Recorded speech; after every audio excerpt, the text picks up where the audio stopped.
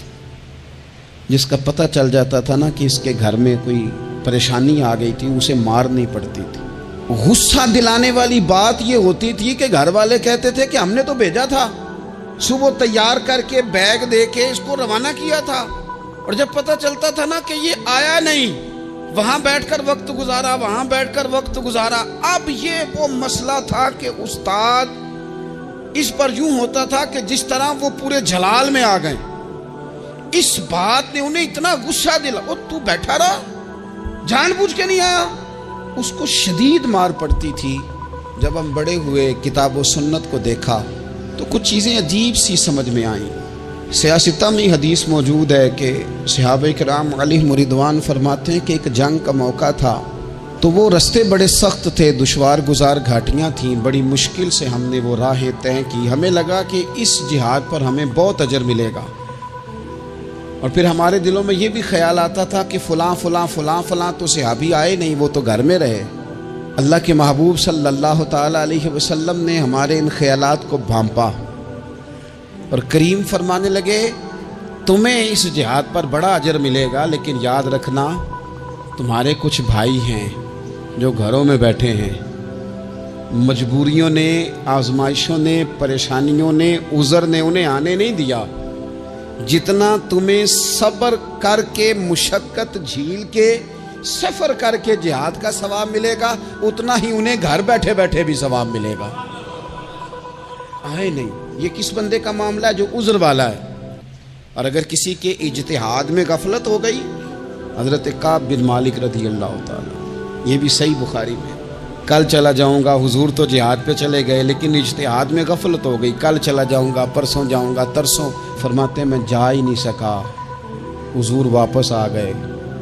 جن منافقوں نے جھوٹ بولے جا کے کہ یہ مسئلہ ہو گیا تھا، یہ مسئلہ ہو گیا تھا، ان کو تو مل گئی معافی، لیکن میں چونکہ مخلصین میں سے تھا خدا کے فضل سے، اور ہو گئی تھی غفلت، 50 دن نبی کریم مجھ سے ناراض رہے۔ 50 دن اللہ کے لیے کہ تو رب کے راستے میں جہاد کرنے نہیں آیا، 50 دن حضور ناراض رہے۔ فرماتے تھے مدینے کی گلیاں میری تھیں، سب میرے اپنے تھے، پر کریم جو ناراض تھے تو کوئی پھر سلام بھی نہیں لیتا تھا۔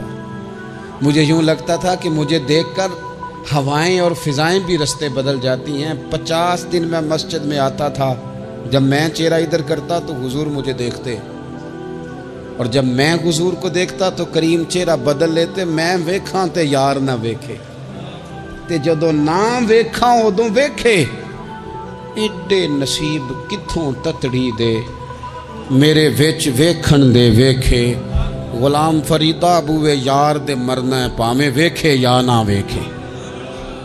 ختم ہو گئی بات۔ حضرت کعب بن مالک کہتے ہیں 50 دن کے بعد پھر رب کریم نے میری توبہ قبول کی اور مدینے والے رسول نے اعلان فرمایا جو عذر کی وجہ سے نہیں جا سکے، مجبوری سے، انہیں گھر بیٹھے بیٹھے ثواب ہے، لیکن جن کے اجتہاد میں غفلت ہوئی، سمجھنے میں غفلت ہوئی، کل پرسوں ترسوں چلے جائیں گے، ان سے 50 دنوں کی ناراضگی ہے۔ کتنے لوگ ہیں جن کی فجر گزر جاتی ہے بستر پہ، زور گزر جاتی ہے پھٹے پہ گپوں میں، عصر گزر جاتی ہے چائے پینے میں، مغرب اور عشاء موبائل پہ لیٹے لیٹے بیت جاتی ہے، اور ان سے آپ گفتگو کریں تو وہ دانشور ہیں، آپ بات کریں تو پنچایت ختم کرنے والے لوگ ہیں، آپ ان سے بات کریں تو وہ عالمی سیاست پر نظر رکھتے ہیں، آپ گفتگو کریں تو شعور کی اعلیٰ گتھیاں سلجھاتے نظر آتے ہیں۔ خدا مجھے ایسی خدائی نہ دے کہ اپنے سوا کچھ دکھائی نہ دے. یہ غفلتیں ہیں, یہ شورش ہے, یہ اپنے منہ سے خود میاں مٹھو بننا ہے. اس غفلت کو تھوڑا سا توڑا جائے ورنہ زنگ لگ جاتا ہے صلاحیتوں کو. جو لوگ تھوڑے دن موٹر سائیکل نہیں نہ چلاتے ان کے لیے مشکل ہو جاتا ہے پھر اس کو سٹارٹ کرنا بھی. ہمارے استاد کہا کرتے تھے جو لوگ پڑھاتے نہیں انہیں کتابیں بھولنے لگ جاتی ہیں.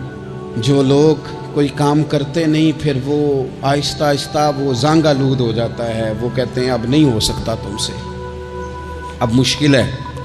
سجنوں, دوستوں, بزرگوں, بھائیوں, جو لوگ شروع میں عبادتوں کے عادی نہیں ہوتے, وقت ضائع کرتے ہیں, بڑھاپے میں دل کرتا ہے توبہ ہو جائے, لیکن اپنے ماتھے کو سجدے کی عادت ہی نہیں ڈالی. یہ جسم جھکنا اس کا عادی نہیں ہوا کہ رب کی بارگاہ میں جھکے. اس کا مزاج ہی نہیں تہجد پڑھنے کا. سارا کچھ ہو جاتا ہے. میں نے سیاست کرنے والے, پنچایت ختم کرنے والے, چودراہٹ کرنے والے, وزاداری رکھنے والے راتوں کو تہجد پڑھتے بھی دیکھے ہیں. میں نے قرآن پاک سے پیار کرتے دیکھے ہیں. میں گواہ ہوں بہت سارے لوگوں کا. یہ کام ہو جاتا ہے. شرط یہ ہے کہ بندہ اپنی غفلت کی پٹی تھوڑی دیر کے لیے کھولے. دوسری بات یہ کہ ہم خوش فہمیوں میں بڑا زندہ ہیں, بڑا زندہ ہیں, بڑا اوہو, یعنی 2 4 5. کچھ لوگ کہتے ہیں اللہ کریم بڑا ہے. اللہ اگر کریم بڑا ہے نا میرے بھائی, تو نبی پاک صلی اللہ علیہ وسلم نے فرمایا وہ بڑا بیوقوف ہے جو خدا کی رحمت کی امید بھی رکھے اور اللہ کو ناراض بھی کرے. تو بیوقوف بندہ ہے. اگر وہ کریم ہے تو پھر تو محبت میں ہی اس کی بات مان. بات تو پھر بھی نہیں مان رہا. کچھ لوگ کہتے ہیں نبی پاک صلی اللہ تعالیٰ علیہ وآلہ وسلم شفاعت کریں گے. بھئی ہمارا تو سہارا ہی اس بات پہ ہے, حضور سفارش کریں گے. پر نبی پاک نے درجنوں جگہوں کہا ہے جو میرے طریقے پہ نہ چلے فلیس منا, مجھ سے نہیں. حضور نے فرمایا جو بڑے کی توقیر نہ کرے, چھوٹے پہ رحم نہ کرے, وہ مجھ سے نہیں. فرمایا جو ملاوٹ کرے وہ ہم میں سے. تو یہ حدیثیں بھی تو یاد رکھو نا. شفاعت کی بات انکار نہیں, حضور گناہگاروں کی ہی کریں گے. لیکن یہ حضور نے جو ہمیں اسباق پڑھائے یہ کس لیے پڑھائے؟ یہ بھی تو ہماری سمجھ کے لیے ہے نا. یہ ساری چیزیں ہم نے غفلت بنا کے اپنے اوپر اوڑھ لی. اور پھر سب سے بڑی بات یہ, جو لوگ جنت کے وارث اور مالک ہیں نا, کریم محبوب نے فرمایا یہ جو میری بیٹی فاطمہ ہے جنتی عورتوں کی سردار ہے. تو یہ تو جنت کی مالکہ اور وارثہ ہیں. وہ تو ساری رات ہی نماز پڑھتی تھی, تو سارا دن عبادت کرتی تھی. پاک سب سے زیادہ تو ان کو تھا, تو یہ تو 1 منٹ کے لیے مصلی سے جدا نہیں ہوئے. اور جنہوں نے صرف امید لگائی ہے, کوئی ان کے پاس ڈگری نہیں, وہ بن کے بیٹھ گئے ہیں. وہ کہتے ہیں جناب جنت مطلب ہم جسے کہیں کہ معاذ اللہ وہ جائے گا, دوسرے کو جانے دیتے ہیں. اپنی زندگی میں خوش فہمیاں نہ لائیں, یہ غفلت پیدا کرتی ہیں. غفلت بڑی خطرناک چیز کا نام ہے. جب بندہ غافل ہو جاتا ہے. میں آپ سے ایک بات عرض کروں, حضرت عبداللہ ابن مسعود فرماتے ہیں کہ مومن رائی کے دانے کے برابر غلطی ہو جائے تو اسے لگتا ہے میرے سر پہ پہاڑ کھڑا ہے. اور فرمایا جو منافق ہوتا ہے نا, وہ پہاڑ کے برابر گناہ کر کے کہتا ہے بات ہی کوئی نہیں, فلانا بھی کرتا ہے, یہ بھی کرتا ہے, ساری دنیا کر رہی ہے. یہ نفاق کی علامت ہے. اگرچہ بعض نے اسے نفاق عملی کہا, اعتقادی نہیں کہا. عزیز دوست, جب آپ چھوٹی گناہ چھوٹی غلطی کرتے ہیں تو پھر وہ چھوٹی چھوٹی غلطیاں پہاڑ بنتی ہیں, چھوٹی چھوٹی. وہ حضور نے فرمایا نا, جب تو ایک گناہ کرتا ہے تو تیرے دل پہ ایک دھبا لگتا ہے, نہ توبہ کرے تو دوسرا لگتا ہے, نہ کرے تو تیسرا, پھر دل کالا سیاہ ہو جاتا ہے. چھوٹی چھوٹی غفلتیں بڑی غفلتوں کو جنم دیتی ہیں. چھوٹی چھوٹی کمزوریاں بڑی کمزوریوں کو لے کے آتی ہیں. اسی طرح بخاری مسلم میں حدیث ہے, نبی پاک صلی اللہ تعالیٰ علیہ وسلم نے فرمایا کچھ لوگ کھلم کھلا گناہ کریں گے قیامت کے قریب. اعلانیہ, یا رسول اللہ صلی اللہ علیہ وسلم وہ کس طرح؟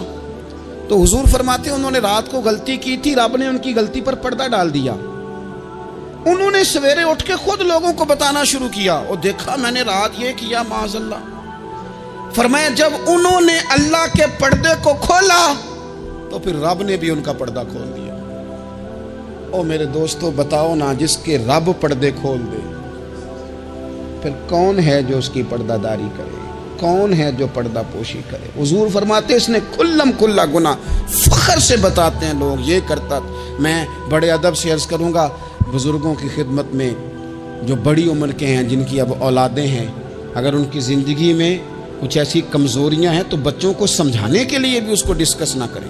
ہم یہ کرتے تھے، ہم یہ کرتے تھے، اس کا کوئی فائدہ نہیں، یہ ہم کر کے دیکھا ہے سارا کچھ. نہ نہ نہ نہ، جس طرح گناہ ہے اس طرح گناہ کا اظہار بھی گناہ ہے. آپ ڈبل جرم کر رہے ہیں، آپ دلیر کر رہے ہیں سامنے والے کو کہ تو بھی کر، خیر ہے. بلکہ ایک نوجوان مجھے ایک دفعہ کہنے لگا جی ابا جی کہتے ہیں میں نے 35 سال یہ کام کیا ہے، یہ سب غلط ہے. تو میں نے ابا جی سے کہا چلو 15 کو سال مجھے بھی کر لینے دو، پھر میں بھی توبہ کر لوں گا. یہ ہم لوگوں کو دعوت دے رہے ہیں کہ غلط کام کرو. قرآن مجید کو آپ دیکھیں گے نا سورہ یاسین کے اندر یہ بھلا کفر کیوں ہوتا تھا، منافقت کیسے پیدا ہوتی تھی، بت پرستی کیسے عام ہوتی تھی. دنیا کے اندر ستارہ پرست، سورج پرست، چاند کی پوجا کرنے والے یہ لوگ کیسے پیدا ہوتے تھے؟ غفلت کی وجہ سے. جیسے جیسے یہ اللہ کی بارگاہ سے دور ہوتے جاتے، یہ مختلف قسم کی عبادتوں میں، شرک میں، کفر میں مبتلا ہوتے جاتے. قرآن مجید سورہ یاسین کے اندر ارشاد فرماتا ہے کہ اللہ تبارک و تعالیٰ نے قرآن مجید کو اس لیے اتارا ہے لِتُنذِرَ قَوْمًا مَا أُنذِرَ آبَاؤُهُمْ، تاکہ آپ ان لوگوں کو ڈرائیں جن کے باپ دادا کو نہیں ڈرایا گیا. اور نتیجہ کیا ہوا؟ فَهُمْ غَافِلُونَ، وہ لوگ غفلت میں چلے گئے. ڈرایا نہیں گیا، سمجھایا نہیں گیا، کسی نے سبق نہیں پڑھایا. تو میں آپ سب سے گزارش کروں گا کہ خیر کی بات بتاتے رہیں، خیر کی بات کہتے رہیں. خیر کی بات جو ہوتی ہے یہ فائدہ کرتی ہے ہمیشہ. تو غفلتیں اپنی دور کرنی چاہیے. دوسرا یہ ہوتا ہے، ایک تو انسان جب وہ دور ہو جاتا ہے چھوٹے چھوٹے گناہ کر کے تو غفلت آتی ہے. دوسرا قرآن پاک نے ایک اور مقام پر اس کا ذکر فرمایا ہے. وہ اس طرح فرمایا ہے کہ جو انسان کی پیاری چیزیں ہیں نا بعض اوقات، جن سے وہ لگاؤ پیدا کر لیتا ہے، جن سے محبت اس کی بڑھ جاتی ہے، وہ چیزیں بھی غفلت پیدا کرتی ہیں. ان میں 2 چیزوں کا تو قرآن پاک نے نام لے کے ذکر کیا ہے. ویسے وہ ڈھیر ساری چیزیں ہیں، 1 2 3 نہیں. سیاست بھی بندے کو غافل کرتی ہے، دوستوں کی کثرت بھی بندے کو غافل کرتی ہے، کھیل تماشا بھی غافل کرتا ہے، پیسے زیادہ آنے لگ جائیں تو وہ بھی بندے کو غافل کرتے ہیں، تعریف کرنے والے زیادہ ہو جائیں تو وہ بھی غفلت میں مبتلا کر دیتے ہیں. بندہ کسی کرسی پہ بیٹھ جائے تو پھر بھی ادھر ادھر دیکھنے کو تیار نہیں ہوتا. یہ ساری چیزیں غافل کرتی ہیں. لیکن 2 چیزوں کا نام لیا قرآن پاک نے، فرمایا یا ایھا الذین آمنوا لا تلھکم اموالکم ولا اولادکم عن ذکر اللہ. فرمایا اے ایمان والو کہیں ایسا نہ ہو کہ تمہاری اولاد اور تمہارا مال تمہیں اللہ کی یاد سے غافل کر دے. مال اور اولاد، بیوی کو، اولاد کو ایک مقام پہ قرآن پاک نے دشمن بھی کہا ہے. کب؟ جب یہ تمہیں کہیں کہ حرام کما کے لاؤ، جب یہ تمہیں کہیں کہ ہمیں جس طرح کا مرضی مال دو، جب یہ تمہیں کہیں ناجائز کرو، یہ دشمنی کر رہے ہیں تمہارے ساتھ. یہ مال اور اولاد یہ بندے کو غافل کر دیتے ہیں. کاروبار کرنا، مال کمانا، بچے پالنا یہ ایک جز ہے زندگی کا، یہ کل زندگی نہیں. کل زندگی تو یہ ہے کہ آپ نے دین کے لیے کیا کیا، ملت کے لیے کیا کیا، ملک کے لیے کیا کیا، غریب کے لیے کیا کیا. کبھی کسی بندے نے جھونپڑیوں والوں سے پوچھا ہے کہ بارشوں میں تمہارا کیا حال ہوتا ہے؟ وہ کچی آبادیاں جہاں سے گزر کے ہم اپنے بچوں کو دکھاتے ہیں کہ یہ دیکھو یہ پرانے مکان سارے اسی طرح کے ہوتے تھے. کبھی ان لوگوں سے آپ نے پوچھا ہے جو ساری رات چھتوں کے نیچے بالٹیاں رکھ کے وقت گزارتے ہیں کہ چھت ٹپکتی ہے؟ ان سے پوچھا ہے کہ رات بچے سو پائے تھے کہ نہیں؟ اچھا جی بارش ہو رہی ہے تو پھر ہم نے کیا کرنا تھا؟ ہم نے گھر والوں کو پکوڑوں کا آرڈر دینا تھا، وہ وقت پہ دیا. ہم نے کہا تھا کوکنگ آج اپنی. یہ کب ہوتا ہے؟ جب قومیں غافل ہو جاتی ہیں مال میں، مزوں میں، اپنی ذاتی زندگی کے پیچ و تاب میں، پھر وہ اتر کر دائیں بائیں دیکھنا پسند نہیں کرتی. اللہ فرماتے ہیں مال اور اولاد کہیں تمہیں اللہ سے غافل نہ کر دے. کہیں ایسا نہ کر بیٹھنا کہ تم اس میں الجھ جاؤ پوری طرح اور تمہیں صرف اور صرف اپنے بچے یاد رہ جائیں.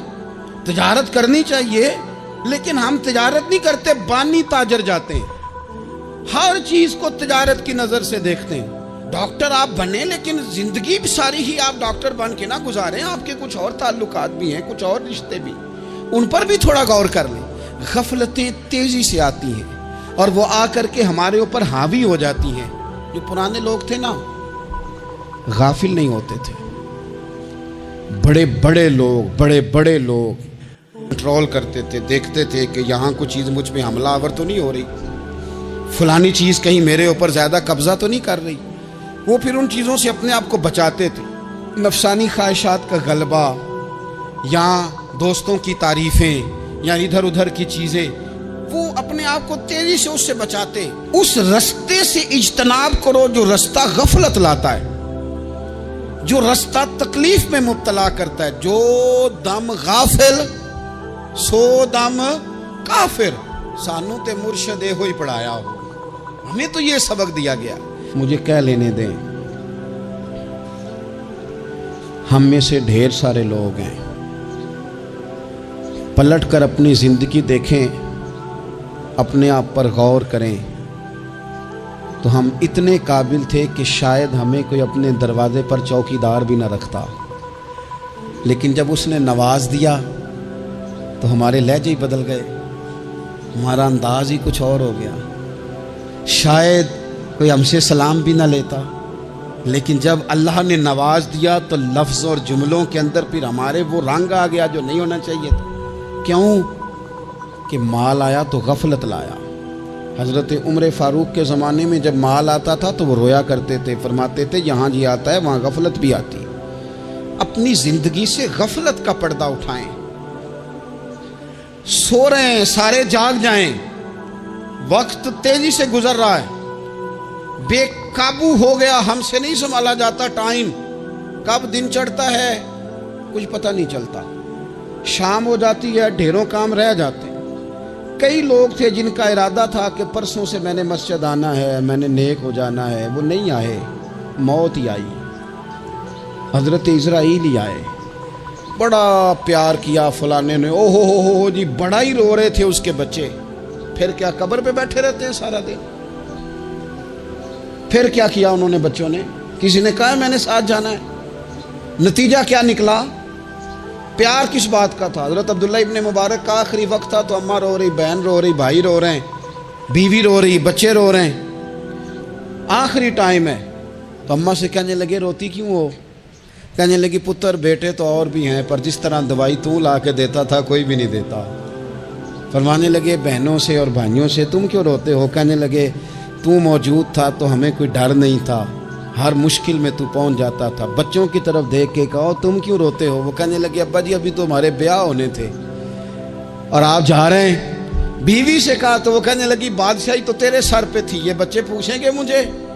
تو حضرت عبداللہ ابن مبارک نے سر سجدے میں رکھا اور کہنے لگے مالک میں سمجھ رہا تھا یہ مجھے رو رہے ہیں, یہ تو اپنی ضرورتوں کو رو رہے ہیں.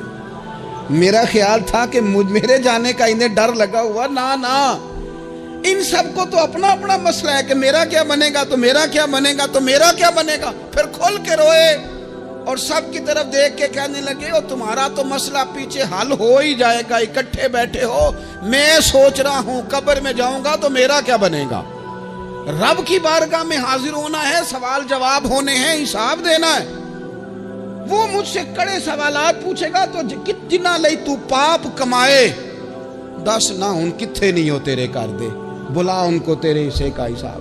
میرے عزیز غفلت کی بکل کھول دینی چاہیے, وہ دروازہ بند کریں جہاں سے غفلت آتی ہے. خدا را کوئی نہیں, آپ یقین کریں رسمی دعائیں رہ گئی ہیں, رسمی 2 موبائل ہاتھ میں پکڑے ہوتے ہیں. کل کے ٹائم پتر نے 2 موبائل اور 2 موبائل پکڑ کے وہ کہہ رہا ہوتا ہے مولوی صاحب بات دعا 5 منٹ اور لمبی کر دینا, دیگ میں ذرا دیر ہے. او تو ادھر بیٹھو, چھوڑ دیگ کو, تیرا تو باپ چلا گیا, رو بیٹھ کے مصلے پہ, مالک سے کہہ اسے معاف کر دے. او تو آج ہی افسر بن گیا ہے, تیرے لہجے میں آج ہی کچھ اور آ گیا. تجھے تو 3 دن میں ہی ہر شے بھول گئی, 3 دن میں ہی. تو تیسرے دن اس طرح کے لفظ ادا کر رہا ہے کہ جن سے محسوس ہوتا ہے کوئی 2-4 دن بھی کوئی کہیں بیٹھ کے دعا کرتا ہے. اپنی غفلت کا دروازہ کھولیں, ورنہ اکثر آنکھیں تب کھلتی ہیں جب آنکھیں بند ہونے کا ٹائم آ جائے. ایک بات صرف اپنی زندگی میں طاری کر لیں, اس کو بھولے نہیں کبھی, اپنا حساب خود کریں. جس طرح ہم پیسے سارے دوستوں کے ساتھ ساری چیزیں ٹھیک ہیں، لیکن اگر ذاتی پیسے گننے ہوں تو وہ اندر سے لوگ دروازہ بند کر کے اپنے بال بچوں کے ساتھ گنتے ہیں، ان میں لوگوں کی شراکت داری پسند نہیں کرتے، چونکہ ذاتی مسئلہ ہے۔ اور ٹھیک ہے بات، بھائی کسی کا ذاتی مسئلہ ہے، وہ ٹھیک کر رہا ہے جو بھی کر رہا ہے۔ اس طرح جو ہمارے ذاتی معاملات ہیں نا، روحانی معاملات، اپنی نمازوں کا حساب کریں، اپنی گفتگو کا حساب کریں، اپنی سوچوں کا حساب کریں، حلال کھا رہے ہیں حرام کھا رہے ہیں خود حساب کریں، اکیلے بیٹھ کے حساب کریں، جان چھڑائیں تھوڑی دیر موبائل سے، تنہا بیٹھ کے تھوڑی دیر مراقبہ کریں، خدا کی نعمت کتنی ہے، جواب میں شکر ہمارا کتنا، اس کا حساب کریں، اپنا حساب کریں۔ اور حضرت عمر فاروق کا وہ جملہ یاد رکھیں، فرمایا کرتے تھے اپنا حساب کر لو اس سے پہلے کہ تمہارا حساب کیا جائے، یہ نہ ہو کہ پھر رب رسول حساب کریں اور تمہارے لیے مشکل ہو جائے۔ اپنا حساب کریں۔ زندگی کے معاملات میں جتنی غفلتیں ہیں، وہ مطلب میرے ابا جی کہا کرتے تھے پتر چھال مار کے نکلو بسترے چوں، تو وہ تھوڑا سا نا ایک دفعہ چھلانگ لگا کے باہر آئے، اور پہلا قطرہ ہی بننا ہوتا ہے بارش کا، اور کچھ بھی نہیں ہوتا، پہلا قطرہ بن جائیں، نکل آئیں، توڑ دیں وہ سارے بت جو ہمیں غفلت میں مبتلا کرتے ہیں۔ زندگی میں فیصلے جلدی کر لینے چاہیے، ہم فیصلے نہیں کر پاتے اور ٹائم ہمارے جانے کا آ جاتا ہے وقت۔ وہ ایک نوجوان نے ایک دفعہ لکھا تھا کہ میں نے اپنے گھر والوں سے کہا کہ اب میں نے داڑھی رکھنی ہے اور کچھ میں نے عبادات کی طرف سفر کرنا ہے، تو میری والدہ کہنے لگیں کہ پتر اجے ٹائم نہیں، تو کہتے میری اماں اسکول ٹیچر تھی، پڑھی لکھی تھی، میں نے کاغذ قلم لا کے والدہ کو دیا، میں نے کہا اماں مجھے آپ وہ ٹائم بتا دیں جو نیک ہونے کا ہے، میں پھر اس ٹائم ہی شروع کر لوں گا۔ تو کہتے میری اماں نے کاغذ قلم دیکھا اور میرا اندر کا جذبہ دیکھا تو ماں تھی نہ روئی پڑی، کہنے لگی پتر رکھ تو میں تیرے لیے دعا کروں گی، اللہ تیری مدد کرے گا۔ تو ٹائم تو آ گیا ہے، وقت تو قریب ہے۔ اللہ فرماتے ہیں اقترب للناس حسابهم وهم فی غفلۃ معرضون۔ بس اس آیت کا ترجمہ کبھی نہ بھولنا، رب فرماتا ہے لوگوں کے حساب کا وقت قریب آ گیا ہے اور وہ ابھی بھی غفلت میں منہ پھیرے ہوئے ہیں۔ ٹائم تو حساب کا آ گیا، ہڈیاں کمبن تے گوڈے کھڑکن تے اڑ گیا لک تیرا، اجے بھی گناہ تو باز نام ہے، واہ واہ مرد دلیرا۔ اللہ سمجھ کی توفیق عطا کرے۔ اسلامک شورٹ اسٹیٹس کو سبسکرائب کریں، لائک کریں، کمنٹ کریں اور شیئر کریں۔ بیل آئیکن کو دبانا مت بھولیں۔